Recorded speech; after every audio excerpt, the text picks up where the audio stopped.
Hello friends. महिला पर्यवेक्षक की जो परीक्षा आयोजित होने वाली है उसमें जो कानून वाला सेक्शन है उसके बारे में हम आज और आने वाले वीडियोस में डिस्कशन करेंगे। तो आज का जो हमारा पहला टॉपिक है वो है बाल विवाह प्रतिषेध अधिनियम 2006 एवं नियम 2008। ठीक है, तो इससे पहले कि हम इस अधिनियम के बारे में बात करें, इसकी धाराओं के बारे में बात करें, हमें पहले ये जानना होगा कि बाल विवाह है क्या। तो जैसा कि हम सभी जानते हैं कि हमारी समाज में जो 16 संस्कार हैं, उसमें से जो एक संस्कार है वो है विवाह संस्कार, विवाह का संस्कार। और जो ये विवाह संस्कार है उसे बहुत ही पवित्र माना जाता है, क्योंकि ये न केवल दो लोगों के बीच में बल्कि बोला जाता है कि ये समाज की रूट है, समाज का जड़ है, समाज इस संस्कार पे टिका हुआ है। लेकिन जैसा कि हम सभी जानते हैं कि किसी भी चीज की अल्पता और अधिकता दोनों ही नुकसानदेह होती है। तो इसी तरीके से जब इस संस्कार में नैतिक मूल्यों की अल्पता हुई, नैतिक मूल्यों की कमी आई और स्वार्थपरता की अधिकता हुई, तो इसमें बहुत सी कुसंगतियों ने जन्म लिया। और इन कुसंगतियों को दूर करने के लिए कई ऐसे कंडीशंस आई, कई ऐसी समस्याएं आई और कई ऐसे प्रावधान लाने पड़े हमें, ताकि इन विसंगतियों से समाज को दूर रखा जाए। तो उन्हीं प्रावधानों में से एक प्रावधान जो है जिसके बारे में हम आज डिस्कस करेंगे। लेकिन उससे पहले अब हम ये जान लेते हैं कि एक्चुअली बाल विवाह होता क्या है। तो अगर सीधे सी भाषा में बोला जाए तो अवयस्क बच्चों का आपस में विवाह करना, या फिर एक वयस्क व्यक्ति जब अवयस्क कन्या से विवाह करता है तो इस विवाह को बाल विवाह कहा जाता है। अब हमारे पास बात ये आई कि इसकी आवश्यकता क्यों पड़ी, क्यों छोटी उम्र में बच्चों का विवाह कर दिया जाता है। तो बाल विवाह एक विवाह की बहुत ही पुरानी प्रथा रही है। और हमारा समाज एक समय में ये सोचा जाता था कि अगर बच्चों का बचपन से विवाह कर दिया जाए तो वो अधिक जिम्मेदार हो जाएंगे। एक कारण ये था। दूसरा कारण ये था कि जब कन्या का जन्म होता है तो उसे हमारे समाज में एक जिम्मेदारी के रूप में देखा जाता है, और प्रत्येक माता पिता की ये कोशिश रहती थी, और कई आज भी ऐसे हैं जिनकी ये कोशिश रहती है कि जितनी जल्दी वो अपनी जिम्मेदारी से पूर्ण हो जाए, उसका विवाह करके उतना उनके लिए अच्छा है।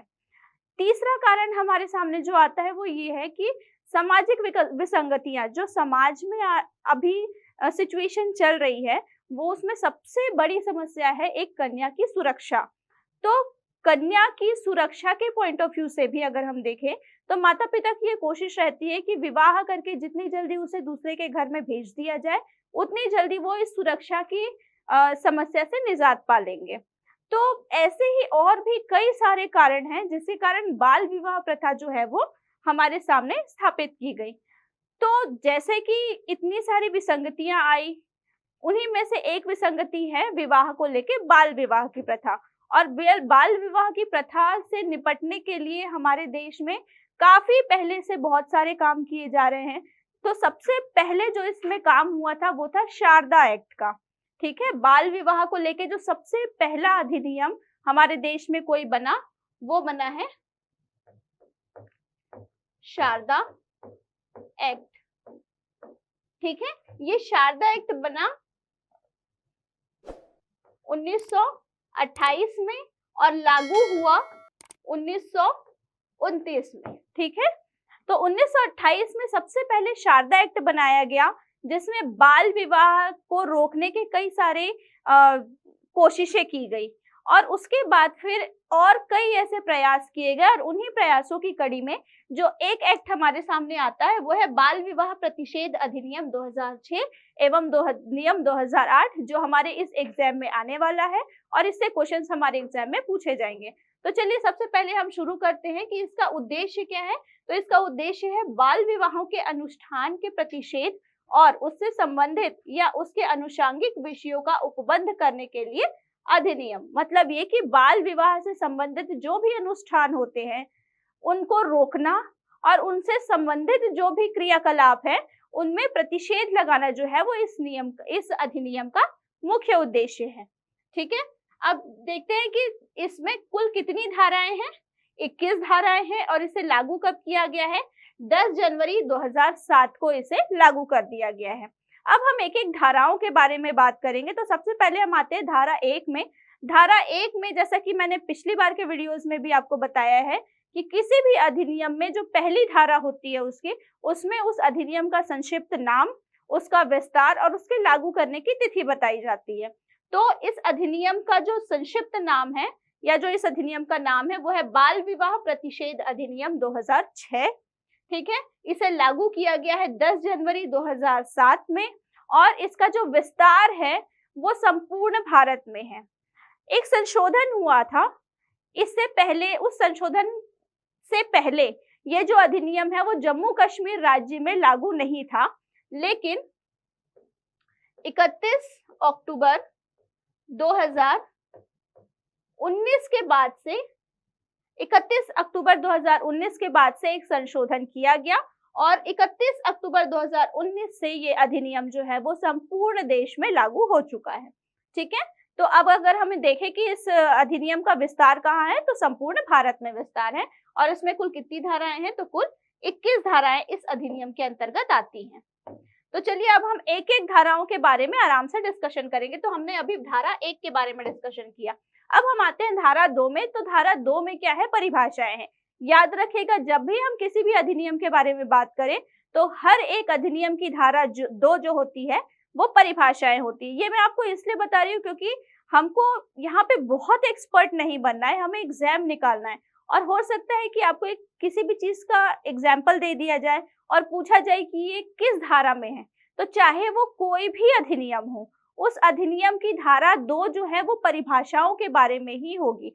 तो ये चीजें आपको धाराएं याद करने में बहुत हेल्प करेगी, और आज का भी जो वीडियो है आपके पास वो कुछ इस तरीके से आपके पास आएगा कि बहुत आसानी से आप धाराओं को याद कर पाएंगे। ठीक है, तो अब हम आते हैं धारा 2 पे। धारा 2 क्या है, परिभाषाएं हैं। तो धारा 2 के क में बालक की परिभाषा है।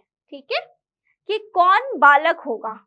तो यहाँ पे एक चीज याद रखिए, बालक का मतलब सिर्फ पुरुष से नहीं, बालक का मतलब फीमेल और मेल दोनों सेंस में लिया गया है।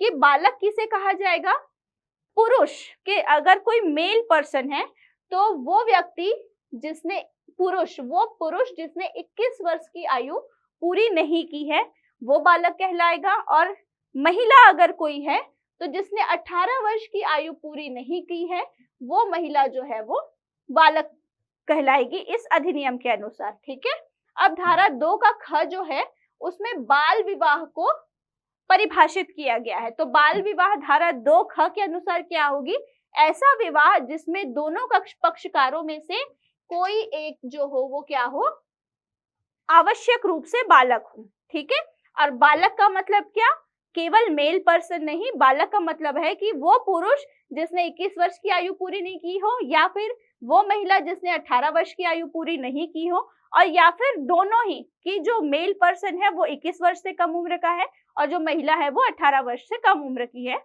तो ये इनका जो विवाह होगा उसे बाल विवाह कहा जाएगा। ठीक है, अब ये हो गया धारा 2 की परिभाषाएं। अब हम आते हैं अगले में। तो आने वाले जो धाराएं हैं, तो धारा 3 से लेके धारा 6 तक हम क्या देखेंगे, मदद देखेंगे। ये मैं आपको इसलिए बता रही हूँ ताकि आपको याद रहे कि धारा 1 उसके फैक्ट्स हैं अधिनियम के, धारा 2 परिभाषाएं हैं, धारा 3 से लेके धारा 6 तक में सहायता है। कैसी सहायता, कि यदि बाल विवाह हो जाता है तो उस कंडीशन में एक महिला को या जो भी पक्षकार है उसे कैसी कैसी सहायताएं इस अधिनियम के द्वारा प्रेषित की जाएंगी, उसके बारे में बताया गया है धारा 3 से लेके धारा 6 तक में। तो चलिए हम एक एक करके देखते हैं कि धारा 3 के 1 में क्या बताया गया है, कि बाल विवाह का शून्यकरण होना। ठीक है, बालक पक्षकार विवाह को शून्य घोषित करवाने के लिए जिला न्यायालय में अर्जी दे सकता है। इसका मतलब यह है कि धारा 3 के 1 में लिखा गया है कि यदि बाल विवाह हो रहा है या होने वाला है तो जो बालक पक्ष है, मतलब वो पक्ष जो अवयस्क है, तो वो जाके न्यायालय में इसे रुकवाने के लिए अर्जी दे सकता है। अगर वो ऐसी अर्जी देता है तो या तो विवाह हो गया है या होने वाला है, इन दोनों ही कंडीशन में विवाह को क्या मान लिया जाएगा, शून्य मान लिया जाएगा। ठीक है, फिर धारा 3 के 4 में बताया गया है कि न्यायालय विवाह को शून्य घोषित करने की डिग्री के साथ साथ विवाह के समय दिए गए धन मूल्यवान वस्तुएं, उपहार और आभूषण या उनके बराबर धन लौटाने का आदेश भी कर सकता है। ठीक है, अब जैसा कि हम जानते हैं कि आप क्रोनोलॉजी के अकॉर्डिंग देखिए तो पहले हमने फैक्ट्स देखा, फिर हमने परिभाषाएं देखी। अब मान लीजिए कि बाल विवाह हो रहा है, तो इसमें सबसे पहली जरूरत क्या होगी? विवाह को रुकवाना। तो विवाह को रुकवाने के लिए धारा 3(1) को लिख दिया गया है। अब अगर विवाह हो गया और उसको रुकवा दिया गया, तो विवाह रोकने के बाद सबसे पहला काम क्या किया जाएगा कि जो भी वर और वधु की पक्ष की तरफ से, और या फिर मेनली वधु पक्ष की तरफ से जो हम सो कॉल्ड दहेज बोलते हैं, जो उपहार वर पक्ष को दिया जाता है, तो उसे वापस करना हमारी प्रायोरिटी होगी। ठीक है, तो उसे वापस करने के बारे में जो भी प्रावधान है वो धारा 3(4) में बताया गया है। तो जैसा कि मैंने बताया कि धारा 3 से लेके 6 तक जो है वो मदद है, तो ये एक हेल्प हो जाएगी कि उन्हें जितने भी सामान दिए हैं वो उनको वापस कर दिए जाए। ठीक है, उसके बाद फिर आता है धारा 4। धारा 4 में है भरण पोषण। तो देखिए, समझिए कि धारा 4 की आवश्यकता क्यों पड़ी। अब पहले हमने बाल विवाह को शून्य घोषित कर दिया। ठीक है, जो उपहार कन्या पक्ष की तरफ से दिए गए उसे वापस कर दिया गया। लेकिन अब सबसे बड़ी समस्या आती है कि अब वो कन्या जिसका बाल विवाह हो चुका है, उसका भरण पोषण किसके जिम्मे आए। तो हम जैसा कि हमारे समाज में देखते हैं कि यहाँ पे फिर समस्या आ जाती है कि वर पक्ष बोलेगा कि क्योंकि विवाह शून्य हो गया है तो अब उसकी जिम्मेदारी जो है उसके माँ बाप की है। माता पिता बोलेंगे कि हमने तो विवाह कर दिया है, तो अब जो जिम्मेदारी है वो किसकी है? उसके ससुराल पक्ष की है। तो इस कंडीशन में जो कन्या है उसके साथ बहुत भेदभाव हो जाता है। तो इस सिचुएशन से निकलने के लिए धारा 4 का निर्माण किया गया है, जो ये बताता है कि कन्या का भरण पोषण कौन करेगा। तो इसमें स्टेटमेंट है कि न्यायालय बाल विवाह के बंधन में आने वाली बालिका विवाह के पुरुष पक्षकार से या उसके नाबालिग होने की स्थिति में उसके माता पिता या संरक्षक से पुनर्विवाह होने तक भरण पोषण देने का आदेश जो है वो दे सकता है। ठीक है, मतलब धारा 4 आपको ये बोल रही है कि अगर बाल विवाह हुआ है और उस कंडीशन में जब तक कि पुनर्विवाह नहीं हो जाता है उस बालिका का, तो जो वर पक्ष है उसकी ये जिम्मेदारी होगी कि वो उस कन्या का भरण पोषण की जिम्मेदारी लेगा। और यदि जो पुरुष है जिससे विवाह हुआ है वो नाबालिग है, तो इस सिचुएशन में उसके जो माता पिता होंगे, बालक के माता पिता होंगे, वो उस कन्या के पुनर्विवाह होते तक उस कन्या के भरण पोषण की जिम्मेदारी लेंगे। ठीक है, तो ये थी धारा 4। अब हम आते हैं धारा 5 में। ठीक है, तो धारा 5 में क्या लिखा गया है कि जिला न्यायालय जो है वो बाल विवाह से जन्मे बालक की अभिरक्षा और भरण पोषण के लिए बालक के हितों और कल्याण को ध्यान में रखते हुए समुचित आदेश कर सकता है। ठीक है, अब जैसा कि हमने देखा कि बाल विवाह शून्य हो गया है, उपहार भी वापस कर दिए गए हैं, महिला के भरण पोषण की भी जिम्मेदारी जो है वो सौंप दी गई है। अब समस्या ये आती है कि बाल विवाह से जन्मे जो बालक है उसकी जिम्मेदारी कौन लेगा। तो इस बारे में निर्णय करने का अधिकार जो है वो जिला न्यायालय के पास है कि वो उस जो जन्मा हुआ बालक है उससे संबंधित जो भी उसके लिए अच्छा होगा, संबंधित निर्णय जिला न्यायालय जो है वो अकॉर्डिंगली ले लेगा। ये बोला गया है किसमें? धारा 5 में। अब धारा 6 में क्या बोला गया है? तो धारा 6 में बोला गया है कि बाल विवाह से जन्मा जो भी बालक होगा वो पूर्ण रूप से धर्मज बालक समझा जाएगा। मतलब ऐसा नहीं है कि अगर विवाह जो है वो शून्य घोषित हो गया तो उस बच्चे को इलीगल चाइल्ड बोल दिया जाएगा, या ऐसा कुछ भी नहीं होगा। वो पूर्ण रूप से धर्मज बालक जो है वो समझा जाएगा। ये बोला गया है धारा 6 में। ठीक है, तो हमने क्या देखा कि धारा 3 से 6 तक जो है वो मदद के बारे में बताया गया है कि कैसे कैसे मदद जो है वो उस महिला को या फिर जो उससे जन्मे बच्चे हैं उनके लिए इस संविधान में किया गया है, इस अधिनियम में कैसे कैसे मदद किए गए हैं। ठीक है, अब हम आते हैं धारा 7 और 8 की। अगर हम बात करें तो धारा 7 में और 8 में न्यायालय के बारे में जानकारी दी गई है। ठीक है, धारा 7 में ये बताया गया है कि धारा 4 में और धारा 5 में जो भी प्रावधान है उससे संबंधित कोई भी संशोधन है उसका संशोधन करने का अधिकार किसके पास है? जिला न्यायालय के पास है। और धारा 8 में बताया गया है कि वह न्यायालय जिसमें अर्जी दी जानी चाहिए किसके लिए? बाल विवाह के खिलाफ अर्जी किसके पास की जा सकती है? जिला न्यायालय के खिलाफ। तो इस तरीके से धारा 7 और धारा 8 में न्यायालय के बारे में जानकारी दी गई है। ठीक है, अब आते हैं धारा 9, 10 और 11। ठीक है, तो ध्यान रखिए कि धारा 9, 10 और 11 में दंड का प्रावधान है। धारा 9 से 11 में किसका प्रावधान है? दंड का। देखिए, आप अगर ग्रुप बना के इन धाराओं को याद करें तो याद करना आपके लिए ज्यादा आसान हो जाएगा। ठीक है, तो 9, 10, 11 में क्या है? दंड का प्रावधान है। कैसे है? तो धारा 9 में किसके लिए दंड का प्रावधान है? बाल विवाह करने वाले पुरुष के लिए दंड का प्रावधान है कि कोई पुरुष जिसकी उम्र 21 साल से अधिक है लेकिन फिर भी वो 18 साल से कम उम्र की किसी महिला से विवाह करता है तो उसके लिए क्या दंड होगा, ये बताया गया है धारा 9 में। और वो दंड क्या होगा कि उसको 2 वर्ष तक कठोर कारावास या फिर 1 लाख रुपए तक का जुर्माना और या फिर दोनों, ये चीज उसे दंड स्वरूप भुगतना पड़ेगा। ठीक है, धारा 10। धारा 10 में क्या बोला गया है कि वो पंडित या कोई भी ऐसा व्यक्ति जो बाल विवाह का अनुष्ठान करवा रहा है तो उसके लिए क्या दंड है, ये बात बताई गई है धारा 10 में। तो उसके लिए क्या दंड है कि उसे 2 वर्ष का कठोर कारावास या 1 लाख रुपए तक का जुर्माना और या फिर दोनों उसे दंड स्वरूप भुगतना पड़ेगा। ठीक है, अब आते हैं धारा 11 में।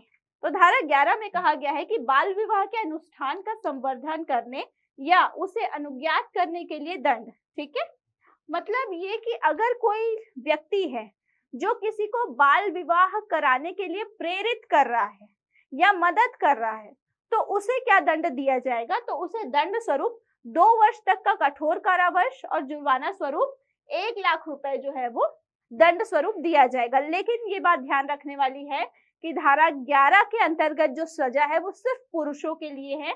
किसी भी स्त्री को कारावास की सजा इस धारा के अंतर्गत नहीं दी जाएगी।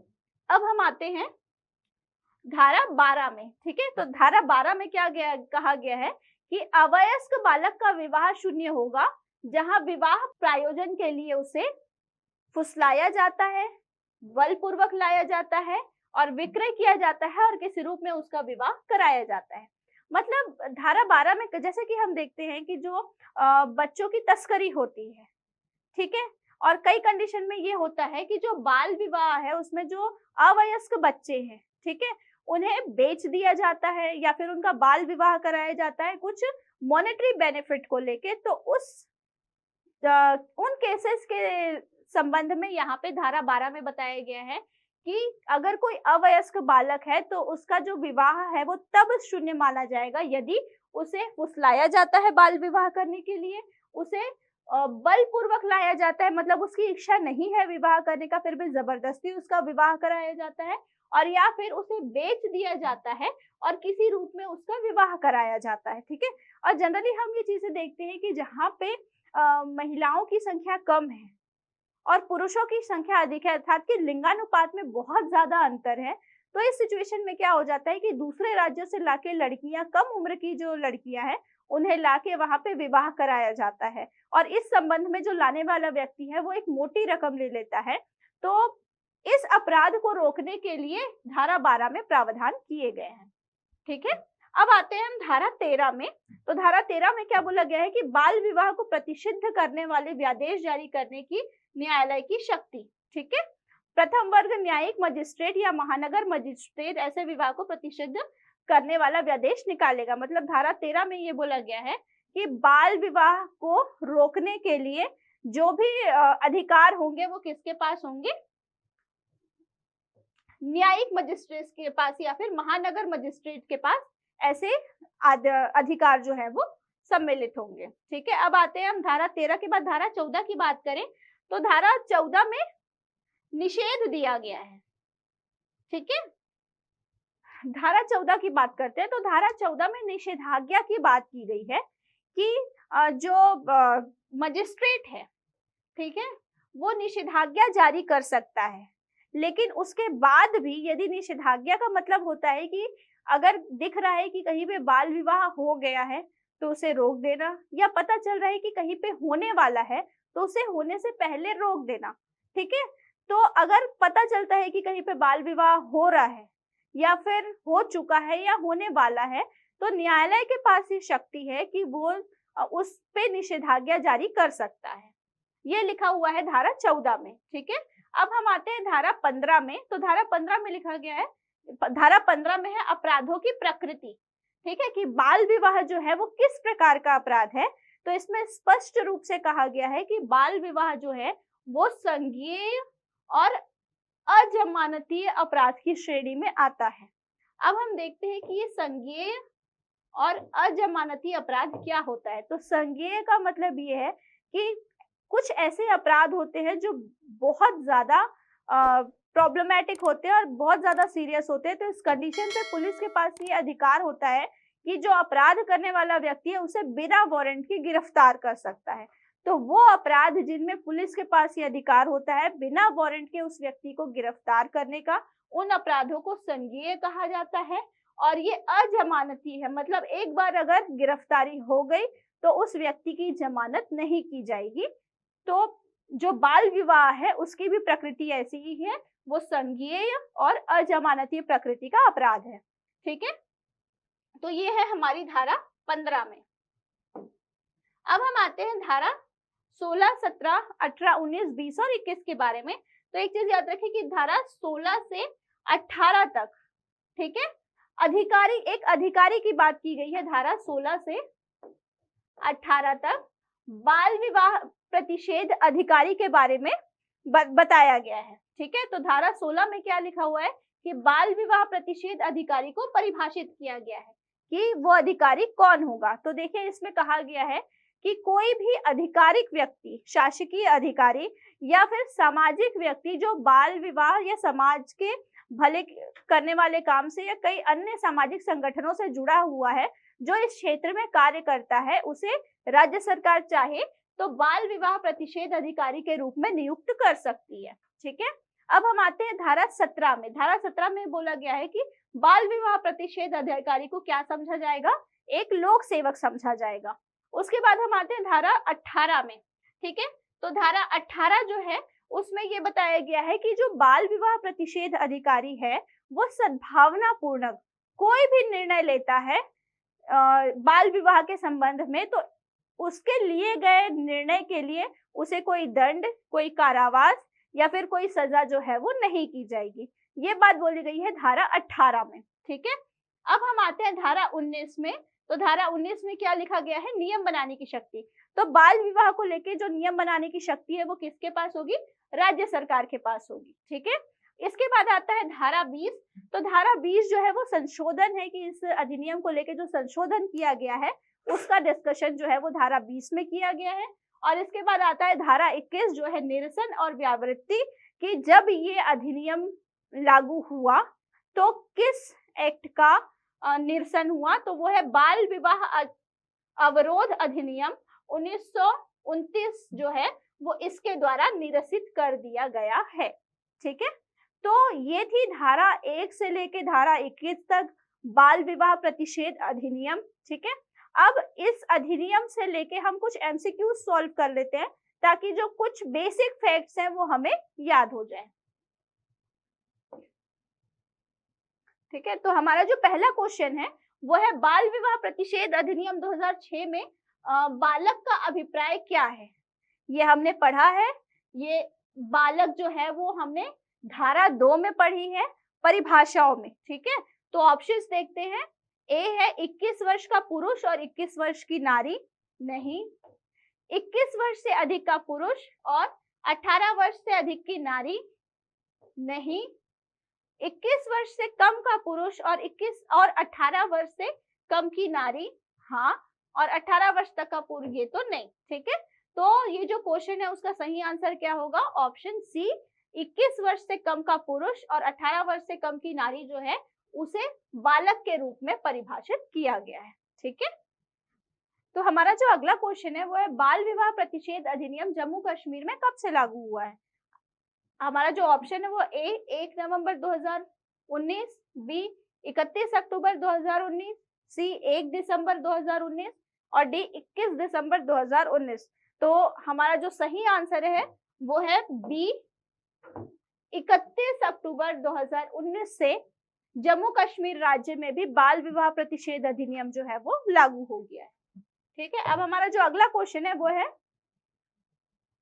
बाल विवाह प्रतिषेध अधिनियम 2006 कब से लागू हुआ है। ठीक है, तो 1 नवंबर 2007 से, 1 नवंबर 2006 से, 1 नवंबर 2019 से, या फिर 21 अक्टूबर 2007 से। तो इसका सही आंसर है ए, 1 नवंबर 2007 से ये अधिनियम जो है वो लागू हो गया है। हमारा अगला क्वेश्चन है कि बाल विवाह पर पहला एक्ट कब बना था। ठीक है, तो जैसा कि हमने वीडियो में डिस्कशन किया है शारदा एक्ट के बारे में, लेकिन एक चीज याद रखिए, नियम के बनने में और नियम के लागू होने की तिथि में अंतर है, तो इसमें कंफ्यूज नहीं होना है। हमें क्वेश्चन में क्या पूछा जा रहा है कि बाल विवाह पर पहला एक्ट कब बना था। ठीक है, हमारे ऑप्शन है 1929, 1928, 1930 या फिर 1964। तो इसका बना था अगर बात कर रहा है तो वो है 1928 में। ठीक है, तो हमारा जो सही आंसर होगा वो होगा बी, बाल विवाह पर पहला एक्ट 1928 में बना था जिसका नाम शारदा एक्ट था, और इसे लागू 1929 में किया गया है। देखिए एग्जैक्टली हमारा जो अगला क्वेश्चन है वो है कि शारदा एक्ट कब लागू किया गया था। तो शारदा एक्ट है वो ऑप्शन डी 1929 में लागू किया गया था।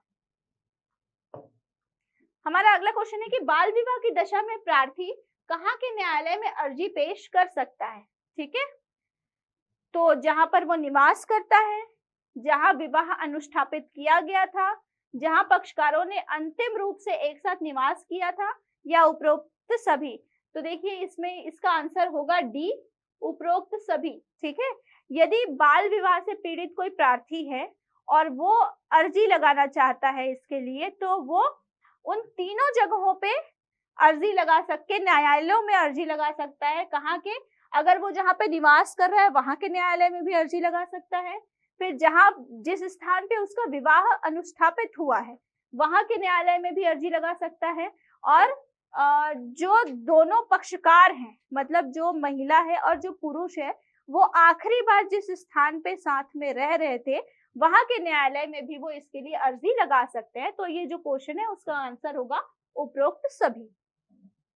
अब हमारा अगला क्वेश्चन है कि 18 वर्ष से अधिक आयु व्यक्ति यदि अवयस्क नारी से बाल विवाह करेगा तो दंड क्या होगा। ठीक है, तो हमने दंड में देखा था, तो इसके ऑप्शन है 2 वर्ष का कारावास, 1 लाख रुपए तक जुर्माना, ए और बी दोनों, या उपरोक्त में से कोई नहीं। तो इसका आंसर होगा सी, ए और बी दोनों, उसे 2 वर्ष का कारावास और 1 लाख रुपए तक का जुर्माना भरना पड़ेगा। हमारा जो अगला क्वेश्चन है वो है कि बाल विवाह संरक्षण पर नियम बनाने की शक्ति किसके पास है। ऑप्शन है राज्य सरकार, केंद्र सरकार, जिला मजिस्ट्रेट या फिर संसद।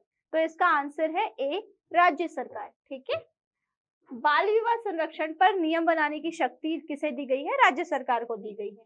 तो ये हमारे कुछ बेसिक से क्वेश्चंस थे जिसके थ्रू आप इस अधिनियम का रिवीजन कर सकते हैं। आने वाले वीडियो में हम अगले अधिनियम के बारे में बात करेंगे। Thank you.